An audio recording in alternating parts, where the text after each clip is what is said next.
Ассалаумағалейкум, қалдарыңыз қалай? Бүгін біз Mazda 626 туралы айтамыз.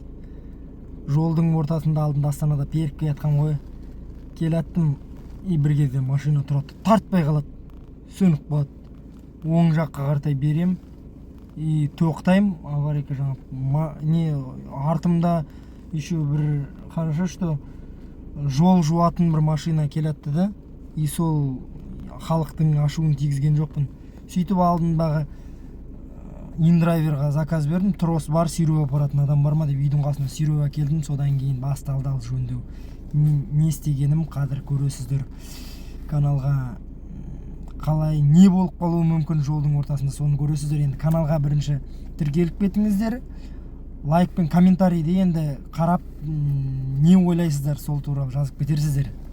Ал жақсы. Бұл жерде біз енді ең бірінші насостан бастадық қой. Насос тексердік, насос істеп тұрды. Содан кейін свечаларға тоқ барып тұр ма екен тексердік. Мына свечада жоқ, мына төртінші свеча ғой. Үшіншіде, екіншіде жоқ. Сосын мінекей келіп тұрған бірінші свечада ғана тоқ болды. Мен ойлаймын, неден екен деп, сосын трамблерді ашып қарадым. Трамблерді біріншіге тұрды, трамблер айналмай тұр. Содан кейін трамблерді не айналдырады екен деп ашып қарасам, кожуқты грем үзілген екен ғой. Қапат деген ай дедім. Бір жағынан қуандым, әйтеуір 8 клапанды екеніне. Сосын шкифті алу проблема болды. Ол шкифті ала алмай қалай ағытам деп бір болды. Айналып кете береді. Сосын алып бір амалын таптым әйтеуір. Кілтті тықтымда жерге тіредім. Сосын стартермен айналдырып қалған кезде кетті ғой. Сосын мінекей мына жерде меткаларын қойдым. Ана жерде меткасы бар өзінің. Сол меткасын қойдым. Сосын мына ішінде тоже меткалар бар. Соны қойдым. Бірінші рет істеп тұрмын өзім. Содан кейін гремді тақтым. Шкифті барлығын орнына салдым енді.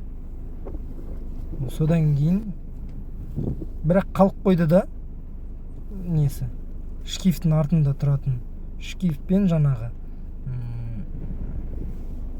шкифтің артында қалды. Содан кейін жарайды дедім да, заводь дейінші осыны деп аккумуляторды жалғап көрейін осы деп, не болса да. Ал скоростан шығарып, бісміллә деп, бісмілләсіз қылма деп алып заводь дедім. Қазір пуш старт қой бізде, пуш старт. Тігін-ай, бір кезде уже аккумуляторды айналдырып тоғы біткен ғой. Сосын генератор уже айналдырма обороты түсіп жатыр да, газды кішкене беріңкіредім, кішкене осылай мыңда ұстап тұрдым, қатты көп бермей-ақ қояйын деп. Сол орын-орнынандай түсетіндер түссін деп, сосын газды ақырын жібердім енді. Өз қалпына келсін деп сөйттім. Нормально істеп тұр, әп-әдемі.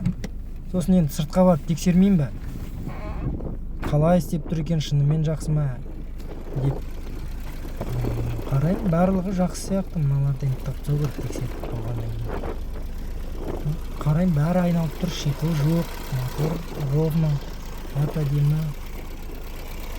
Енді барып выхлоп тексерейін, өйткені андай выхлопы да дұрыс шығу керек қой. Выхлоптан вообще андай как будто сөніп тұрған сияқты ғой мына машина. Әдемі істеп тұр да. Жарайды енді деп қарап қоям астын. Все, корпусын тағып қой керек. Все, қуаныштымын. Ал, дұрыс жөндеңіздер, машиналарыңыз жүріп тұрсын.